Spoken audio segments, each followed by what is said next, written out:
Hello my dear friends, today we are dealing with next chapter, sexual reproduction in flowering plant. This is the second chapter of biology.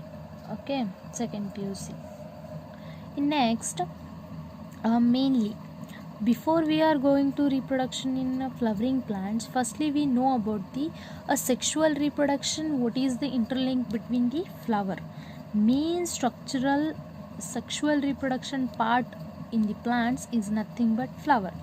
We are thinking that flowers are which is attractive. ಆ flower ಇರ್ತಾವಲ್ರಿ ಅವು ಎದಕ್ಕಾಗಿರ್ತಾವ ನಮಗೆ attract ಆಗೋ ಸಲುವಾಗಿ ಏನಾಗಿರ್ತಾವೆ flowering ಆಗ್ತಾವ ಅಂತ ನಾವು ತಿಳ್ಕೊಂಡಿರ್ತೇವೆ. But it is a false because they are attracted for themselves, because to attract the pollinating agents like insects. Okay, and due to this attractive mode they are attract the insect and they induce a pollination process.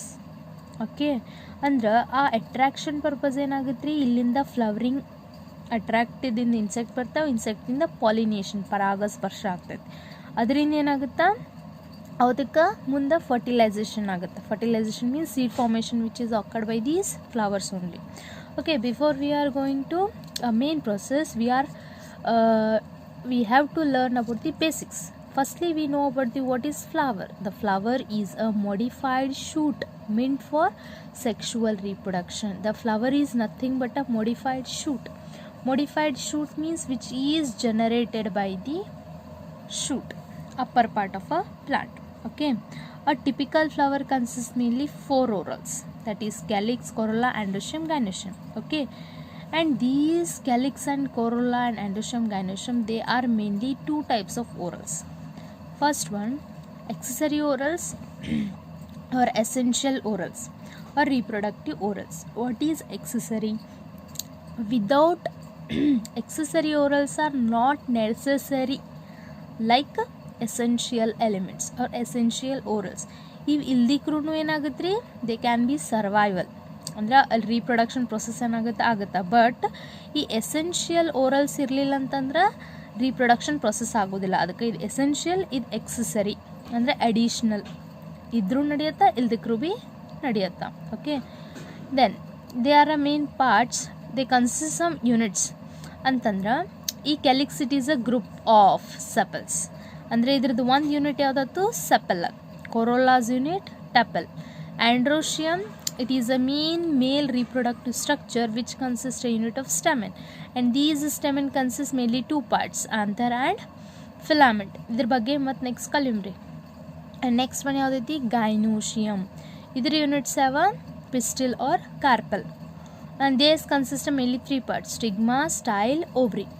Okay, and this is a LS of flower. Okay, and these LS of flower mainly consist of 4 orals, mainly consist a flask or a cup shaped thalamus, and these it is also called receptacle. This thalamus in which consists the all oral parts of the flower. Okay, the stalk of flower is called pedicel, and the units of calyx, which are leaf like structure which is present above the thalamus, each one is called as sepals. And colorful, it is a second oral. It is a first outermost layer is called sepals, and second outermost layer is tepal. And these sepals or calyx which are present in the bud ಇರ್ತೈತ್ರಲ್ಲ, ಮೊಗ್ಗಿದ್ದಾಗ ಅದಕ್ಕೆ cover ಆಗಿರ್ತೈತೆ ಗೊತ್ತ್ರಿ. And due to that green part ಏನು cover ಆಗಿರ್ತೈತಲ್ಲ, that is calyx, and which is meant for the protection purpose ಏನಾಗುತ್ತೆ, use ಆಗುತ್ತೆ. And petals are which are attractive part which is attracted to the pollinators. Okay, ಆಮೇಲೆ next ಯಾವ್ದು ಬರ್ತೈತೆ ರೀ, androecium. The units will be stamen. They consist mainly 2 types, 2 parts, anther and filaments. This is the androecium. And gynoecium is nothing but stigma, style, ovary. Mainly this is a location where the pollen grains are fall down. ಆಮೇಲೆ ಅಲ್ಲಿಂದ ಎಲ್ಲಿ ಪಾಲನ್ tube formation ಆಗುತ್ತೆ ರೀ. ಇಲ್ಲಿ main ಇರ್ತೈತಿ vowel ಇರುತ್ತೆ. ಇಲ್ಲಿ ಏನಾಗುತ್ತೆ ನಮ್ಗೆ ಸೀಡ್ ಫಾರ್ಮೇಷನ್ ಏನಾಗುತ್ತೆ ಅಕರ್ ಆಗುತ್ತೆ. Okay, next last chapter we are studying the pre-fertilization, before fertilization event, that is the gamete formation, that is gametogenesis and gamete transfer, that is the pre-fertilization events. ನೆನಪಿದಾವಲ್ರಿ first chapter ಒಳಗೆ ಹೇಳಿದ್ವಲ್ಲ. And structure and events ಅದರೊಳಗೆ first one in bisexual flower ಒಳಗೆ ಏನಿರ್ತಾವೆ androecium ಮತ್ತು gynoecium ಎರಡೂ ಇರ್ತಾವೆ. Bisexual flower, bi means two, sexual two sex, ಎರಡು ಒಂದೇ ಫ್ಲವರ್ ಒಳಗೆ ಏನಿರ್ತಾವೆ ಪ್ರೆಸೆಂಟ್ ಇರ್ತಾವೆ. ಅದರೊಳಗೆ androecium which is nothing but a male reproductive structure, and these male reproductive structure consists the stamen like units. Okay, in gynoecium the pistil and carpels are the units, and which is a female reproductive organ or structure. In that first one is androecium. Okay, androecium, it is a male reproductive structure of flower. It contains mainly stamens. And what are these stamens? These stamens consist two parts, mainly anther and filament. This is the structure of one stamen. Okay, mainly they consist two parts. Upper, this one we called anther, and long slender, which is we one called as filament. Okay, in that first one, stamens has a slender stalk called filament. These slender stalk we called as filament. Okay, a typical angiosperm anther is bilobed. Two lobes irtare, 1 2. These are bilobed with each lobe. ಇದೇನು ಕಾಣಿಸೋದಿಲ್ಲ, each lobe ಒಳಗೆ ಎಷ್ಟು ಅದಾವ್ರಿ, which each lobe consist two theca. Two theca means two layers ಇರ್ತಾವ್ರಿ. That purpose it is called as dithecous. And the anther is four sided. Nodri 1 2 3 4 four sided ada. Four sided idre tetragonal anta karitev. Four, tetra means four side or four angles, that is tetragonal. Structure consists mainly four microsporangia. This one is four microsporangia.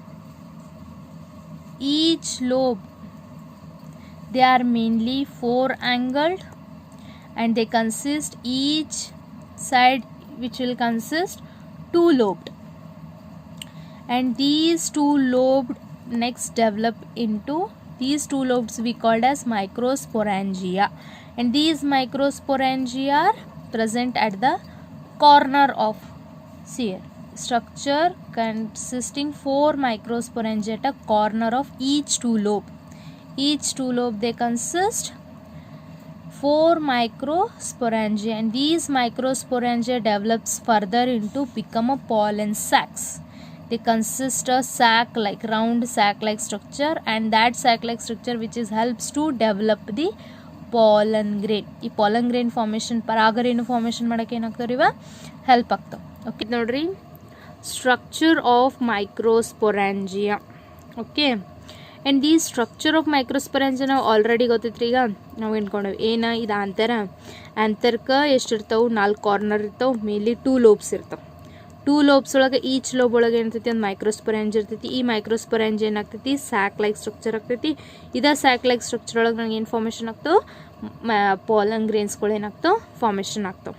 Okay, in next ನೋಡಿ main structure of microsporangia. In STS it is almost circular outline. ನೋಡ್ರಿ ಇದ್ರದ್ದು ಇರ್ತೈತಿ which consists the circular outlines ಇರ್ತಾವೆ. Next, these it is consist by 4 wall layer. They mainly consist 4 wall layer. ಯಾವ್ದು, epidermis, endothelium, middle layer, tapetum. ಇಲ್ಲಿ ನೋಡ್ರಿ first one ಇದು epidermis, endothelium, ಇದು between middle layer, ಆಮೇಲೆ ಇದು tapetum. These are the mainly 4 layers which is present in the microsporangia, or which covered by the microsporangia. Mainly epidermis, endothelium, middle layer. These are 3 layer which is meant for protection and helps for the dehiscence. Dehiscence ಅಂತಂದ್ರೇನ, ಯಾವಾಗ ಪಾಲನ್ ಗ್ರೇನ್ಸ್ಗಳು fully develop ಆಗ್ತಾವಲ್ಲ, fully develop ಆದಮೇಲೆ ಏನಾಗ್ತಾವೆ, dry ಆಗಿ ಏನಾಗ್ತಾವೆ ಸ್ಪ್ರೋಟ್ ಆಗ್ತವೆ. ಈಗ ನೋಡ್ರಿ ಹೆಸರು ಕಾಳು ಒಣಗಿದ ಕೂಡಲೇ ಹಿಂಗೆ ಬಾಯಿ ಬಿಡ್ತೈತೆ ಗೊತ್ತೇನ್ರಿ, that is we called as dehiscence. Dehiscence of anther to release a pollen grain release ಮಾಡೋಕೆ ಏನಾಗುತ್ತದ ಹೆಲ್ಪ್ ಆಗುತ್ತೆ. And next most important layer is tapetum. These tapetum is ಇಲ್ಲೈತೆ ನೋಡ್ರಿ ಟೆಪೆಟಮ್, ಇದೇನು ಟೆಪೆಟಮ್ ಕಾಣತ್ತಿಲ್ಲ. And these tapetum which is mainly nourishment to developing embryo, embryo means pollen grain. ಇದೇನು tapetum layer ಇರುತ್ತಿಲ್ಲ ರೀ, ಈ ಟೆಪೆಟಮ್ ಲೇಯರ್ ಎದಕ್ಕೆ ಹೆಲ್ಪ್ ಆಗುತ್ತಾ, ಏನು ಒಳಗೆ ಪಾಲನ್ ಮದರ್ ಸೆಲ್ಸ್ ಇರ್ತಾವಲ್ಲ, ಈ ಪಾಲನ್ ಮದರ್ ಸೆಲ್ಸನ್ನು ನರಿಶ್ ಕೊಡ್ತದೆ. ಅಂದ್ರೆ ಎಲ್ಲ ಥರ ವಿಟಾಮಿನ್ಸ್, ಎಂಜೈಮ್ಸ್, ಹಾರ್ಮೋನ್ಸ್ ಸಿಕ್ರೀಷನ್ ಮಾಡೋಕೆ ಏನಾಗುತ್ತಿದೆ ಹೆಲ್ಪ್ ಆಗುತ್ತೆ. ಯಾವುದ್ರಿ, ಈಗ ಹೆಂಗೆ ಇದ್ರೊಳಗೆ ಪ್ಲಾಸೆಂಟಾ ಇರುತ್ತಲ್ಲ which is give the all nutrition, ಹಂಗೆ ಏನು ಮಾಡುತ್ತಿದ್ದ ಟೆಪೆಟಮ್ ಏನು ಮಾಡುತ್ತಾ ಹೆಲ್ಪ್ ಮಾಡುತ್ತಾ. ಓಕೆ. ಆ್ಯಂಡ್ ನೆಕ್ಸ್ಟ್ ಇದ್ರದ್ದು ಮೇನ್ ಸೆವೆರಲ್ ಫಂಕ್ಷನ್ಸ್ ಅದಾವೆ. ಅದ್ರೊಳಗೆ ಫಸ್ಟ್ ಒನ್ ಯಾವ್ದು ನರಿಶ್ಮೆಂಟ್ ಕೊಡುತ್ತಾ. ಆಮೇಲೆ ನೆಕ್ಸ್ಟ್ ಡ್ಯೂರಿಂಗ್ ಮೈಕ್ರೋಸ್ಪೋರೋಜೆನ್ಸಿಸ್ ಅಂದ್ರೆ ಪಾಲನ್ ಗ್ರೇನ್ ಪ್ರೊಡ್ಯೂಸ್ ಮಾಡೋಂಥ ಪ್ರೊಸೆಸ್ ಒಳಗೆ ಏನು ಮಾಡುತ್ತೆ ಈ tapetum which produce various enzymes, hormones, amino acids. Hormones ಅಂದ್ರೆ ಆಕ್ಸಿನ್ಸ್, ಎಂಜೈಮ್ ಅಂತಂದ್ರೆ which is growth hormones, amino acid ಅಂದರೆ ಪ್ರೋಟೀನ್ ಅವೈಲಬಿಲಿಟಿನ ಏನು ಮಾಡುತ್ತಾ ಮಾಡಿಕೊಡುತ್ತಾ. ಆಮೇಲೆ pollen grain exine layer, pollen grain ಏನಿರುತ್ತಲ್ಲ ರೌಂಡ್ ಶೇಪ್, ಈ ಪಾಲನ್ ಗ್ರೇನ್ ಔಟರ್ ಲೇಯರ್ಗೆ ಏನಂತೀವಿ ನಾವು ಎಕ್ಸೈನ್ ಅಂತೀವಿ. ಆ ಎಕ್ಸೈನ್ ಎದರಿಂದ ಆಗಿರ್ತೈತಿ, ದೀಸ್ ಟೆಪೆಟಮ್ದಿಂದನೇ ಆಗಿರ್ತೈತಿ. It is composed by sporopollenin. ಅದ್ರ ಏನಾಗುತ್ತೆ, ಈ sporopollenin mainly made up of tapetum. ಸಮ್ರಿ ನೋಡ್ರಿ, ಏನ್ರಿ ಸ್ಟ್ರಕ್ಚರ್ ಆಫ್ ಮೈಕ್ರೋಸ್ಪೋರೋಜೆನ್ಸಿಸ್ ಅಂತಂದ್ರೇನ which consist the circular outline and mainly they are covered by the 4 walls. ಯಾವ್ಯಾವ, epidermis, endodermis, middle layer, tapetum. Okay. and mainly endodermis, endothelium, middle layer which is meant for the protection and help for the dehiscence. And next tapetum ಏನು function ರೀ, first is nourishment. ಈ tapetum ನೆನ್ಪಿಟ್ಕೋರಿ, ಇದು ಎಕ್ಸಾಮ್ದಾಗ ಭಾಳ ಸಲ ಕೇಳ್ಯಾರ. Tapetum ಅಂತಂದ್ರೆ ನರಿಶ್ಮೆಂಟಿಗೆ help ಆಗುತ್ತಾ. ಆಮೇಲೆ ಮೈಕ್ರೋಸ್ಪೋರೋಜೆನ್ಸಿಸ್ಗೆ enzyme, hormone, amino acid produce ಮಾಡುತ್ತಾ. ಆಮೇಲೆ ಪ್ರಾಲಂಗ್ ಎಕ್ಸೈಲ್ ಲೇಯರ್ ಸ್ಪೋರೋಪೊಲಿನ್ ಏನಾಗಿರ್ತದೆ ಈ ಟೆಪೆಟಮ್ನಿಂದ ತಯಾರಾಗಿರ್ತದೆ. ಇನ್ನು ನೆಕ್ಸ್ಟ್ ಹೆಂಗೆ ಮೈಕ್ರೋಸ್ಪೋರ್ ಫಾರ್ಮೇಷನ್, ಮೈಕ್ರೋಸ್ಪೋರೋಜೆನ್ಸಿಸ್, ಪ್ರೊಸೆಸ್ ಆಫ್ ಮೈಕ್ರೋಸ್ಪೋರೋಜೆನ್ಸಿಸ್. ಮೈಕ್ರೋಸ್ಪೋರೋಜೆನೆಸಿಸ್ ಅಂತಂದ್ರೆ ಸಿಂಥಸಿಸ್, ಅಂದ್ರೆ process of formation of microspore, the process of formation of pollen grain or microspore from pollen mother cells through meiotic division or meiosis. This processing ನಾವೇನಂತೀವಿ ಮೈಕ್ರೋಸ್ಪೋರೋಜೆನೆಸಿಸ್ ಅಂತ ಕರಿತೇವೆ. ಮೈಕ್ರೋಜೆನೆಸಿಸ್ ಅಂತ ಕರಿತೇವೆ. Okay. and each cell of a microsporogenesis tissue is called pollen mother cells or microspore mother cells. ಇಲ್ಲಿ ನೋಡ್ರಿ, ಇವೇನು ನಮಗೆ ಕಾಣಿಸಕತ್ತಲ್ಲ within the pollen sac, ಅಂದರೆ ಈ ಟೆಪೆಟಮ್ ಒಳಗಡೆ ಇವೇನು ನಮಗೆ ಸೆಲ್ಸ್ ಕಾಣಿಸೋದು, these are the microspore mother cells. The microspore mother cells ಏನಾಗ್ತಾವೆ, ಮಿಯೋಟಿಕ್ ಡಿವಿಷನ್ದಿಂದ ನಮಗೆ ಏನು ಫಾರ್ಮೇಷನ್ ಆಗ್ತೈತಿ, ಪಾಲನ್ ಗ್ರೇನ್ಸ್ ಫಾರ್ಮೇಷನ್ ಆಗ್ತಾವೆ. ಅರ್ಥಾತಾ ನೋಡ್ರಿ. ಆ್ಯಸ್ ದ ಆಂಥರ್ ಮ್ಯಾಚ್ಯೂರ್, ಯಾವಾಗ ಆಂಥರ್ ಮ್ಯಾಚ್ಯೂರ್ ಆಗುತ್ತಲ್ಲ, the cells of sporogenous tissue. Sporogenous tissue ಅಂತಂದ್ರೆ ನಥಿಂಗ್ ಬಟ್ ಮದರ್ ಸೆಲ್ ರೀ. ಮದರ್ ಸೆಲ್ ಸ್ಪೋರೋಜೀನಸ್ ಟಿಶ್ಯೂ ಏನಾಗ್ತಾವೆ, ಮಿಯೋಸಿಸ್ ಡಿವಿಷನ್ ಆದಮೇಲೆ ಏನಾಗ್ತಾವೆ ಮೈಕ್ರೋಸ್ಪೋರ್ ಟೆಟ್ರಾಡ್ ಫಾರ್ಮೇಷನ್ ಆಗ್ತವೆ. ಇಲ್ಲಿ ನೋಡ್ರಿ, ಇದೇನ ಇವು 3 ಲೇಯರ್ಸ, ಆಮೇಲೆ ಟೆಪೆಟಮ್, ಇವು ಮೈಕ್ರೋಸ್ಪೋರೋಜನ್ಸ್. ಇದು ಒಂದು ಸೆಲ್ಲನ್ನು ಇಲ್ಲಿ ತೊಗೊಂಡೇನಿ. ಈ PMC means pollen mother cells, MC means microspore mother cells. Okay. ಇದೇನಿರ್ತೈತಿ ಡಿಪ್ಲಾಯ್ಡ್ ನಂಬರ್ ಒಳಗಿರುತ್ತೆ. ಆ್ಯಂಡ್ ಇದು is diploid number with undergo first meiotic division. First meiotic division ಆದಮೇಲೆ ಏನಾಗುತ್ತೆ, which is become to dyad ಆಗಿರ್ತದೆ. After undergo second meiotic division which will be form 4 attached. ಒಂದು group of cells ಒಳಗೆ ಏನಾಗಿರ್ತವೆ, 4 ಏನಾಗಿರ್ತವೆ pollen grains attach ಆಗಿರ್ತವೆ. And after dried ಆಗೋದನ್ನ ಏನಾಗುತ್ತೆ, which is completely formation of ಒಂದು ಸಿಂಗಲ್ ಪಾಲನ್ ಗ್ರೇನ್ ಏನಾಗುತ್ತೆ ನಮಗೆ ಡೆವಲಪ್ ಆಗುತ್ತೆ. ಈ ಫಾರ್ ಎಕ್ಸಾಂಪಲ್ ಒಂದು ಕ್ಯಾಲ್ಕುಲೇಷನ್ ತೊಗೊಂಡ್ವಿ ಅಂತಂದ್ರೆ, ಈಗ 100 ಪಾಲನ್ ಗ್ರೇನ್ ಮದರ್ ಸೆಲ್ಸ್ ಇದ್ದು ಅಂತಂದ್ರೆ ಇದಕ್ಕೇನಾಗ್ತಾವೆ, ಒಂದು ಪಾಲನ್ ಮದರ್ ಸೆಲ್ಸ್ದಿಂದ ನನಗೆ ಎಷ್ಟು ಫಾರ್ಮೇಷನ್ ಅದು, ಒಂದು ಪಾಲನ್ ಗ್ರೇನ್ದಿಂದ 4 ಪಾಲನ್ ಗ್ರೇನ್ಸ್ ಅದು. ಹಂಗೆ 100ದಿಂದ ಎಷ್ಟು ಅದು 400. ಇನ್ನು ಆಂಥರ್ ಒಳಗೆ 4 ಮೈಕ್ರೋಸ್ಪೊರೆಂಜಿ ಇರ್ತಾವೆ. 400 × 4 ಅಂದ್ರೆ 1600 ಪಾಲನ್ ಗ್ರೇನ್ಸ್ ಏನಾಗ್ತಾವೆ, ಒಂದು ಪಾಲನ್ ಇದರಿಂದ ಏನಾಗ್ತಾವೆ ನಮ್ಗೆ ಫಾರ್ಮೇಷನ್ ಆಗ್ತಾವೆ. ಇನ್ನು ಅಂಥವು ಎಷ್ಟು ಅಂದರೆ ಇಟ್ ಈಸ್ ಫಾರ್ ಅಪ್ರಾಕ್ಸಿಮೇಟ್ ಒಂದು ನಂಬರ್ ತೊಗೊಂಡು ನಾವು ಕ್ಯಾಲ್ಕುಲೇಟ್ ಮಾಡಿದ್ರೆ ಎಷ್ಟಾಗುತ್ತೆ. ಆ್ಯಂಡ್ ಪರ್ಟಿಕ್ಯುಲರ್ ಅದು ನಂಬರ್ ಎಷ್ಟು ಅದಾವ ಅಂತ ಸಿಕ್ಕಿದ್ರೆ ನಮ್ಗೆ ಏನಾಗ್ತೈತಿ, ನಾವು ಆ ಪಾಲನ್ ಗ್ರೇನನ್ನು ಏನು ಮಾಡ್ಬೋದು, ಕ್ಯಾಲ್ಕುಲೇಟ್ ಮಾಡ್ಬೋದು. ಅಂದರೆ ಅಂತರದಿಂದ ಎಷ್ಟು ಪಾಲನ್ ಗ್ರೇನ್ಸ್ ಫಾರ್ಮೇಷನ್ ಆಗ್ತಾವೆ ಅನ್ನೋದು ನಾವು ಕ್ಯಾಲ್ಕುಲೇಟ್ ಮಾಡ್ಬೋದು. Okay, the microspore form in a cluster of a 4-celled cluster of 4-celled, hence it is called as tetrad ಅಂತ ಕರಿತೀವಿ. This tetra is always in a haploid condition. Okay, next ಇದೇನಾಗುತ್ತೆ ರೀ, mature ಆಗುತ್ತಾ. After mature ಆದ ಕೂಡಲೇ ಏನಾಗುತ್ತಾ, pollen tetrad get separate each other and develops into a pollen grain. Okay, and inside the each megasporangium, ನೋಡ್ರಿ megasporangia ಅಂದ್ರೆ plural, sporangium ಅಂದ್ರೆ singular, and several thousands of microspore formed and released in the dehiscence of anther. ಯಾವಾಗ ಮೈಕ್ರೋಸ್ಪೊರಾಂಜಿಯಮ್ develop ಆಗಿ ಪಾಲನ್ grains formation ಆಗುತ್ತೆ, ಅವಾಗ ಏನಾಗುತ್ತೆ, ಅದು after dry ಆಗುತ್ತೆ.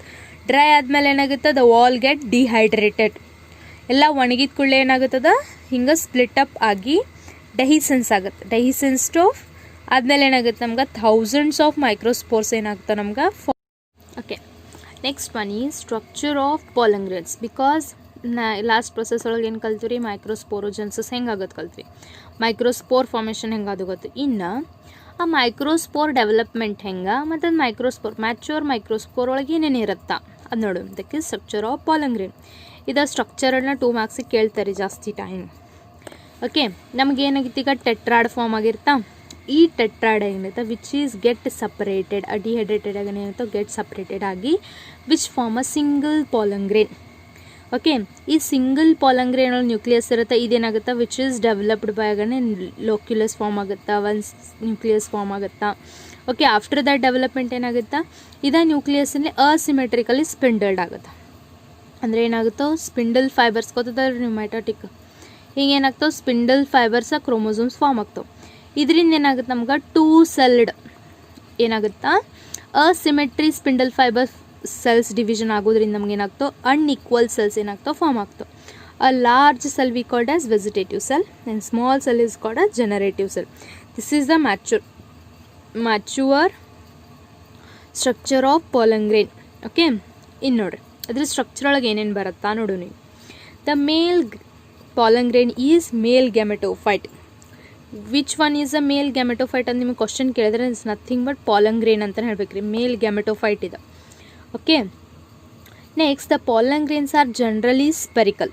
ಜನರಲ್ ಏನಿರ್ತಾವೆ ರೌಂಡ್ ಶೇಪ್ಡ್ ಇರ್ತಾವೆ ರೀ, ಆ್ಯಂಡ್ 25 to 50 millimeter ಏನಾಗಿರ್ತಾವೆ ಅಂದ್ರೆ ಮೈಕ್ರೋಮೀಟರ್ ಏನಿರ್ತೈತೆ ಇದ್ರದ್ದು ಡಯಾಮೀಟರ್ ಇರ್ತಾವೆ, ವ್ಯಾಸ ಅಂತಿರಲ್ಲ ನೀವು ಅದು.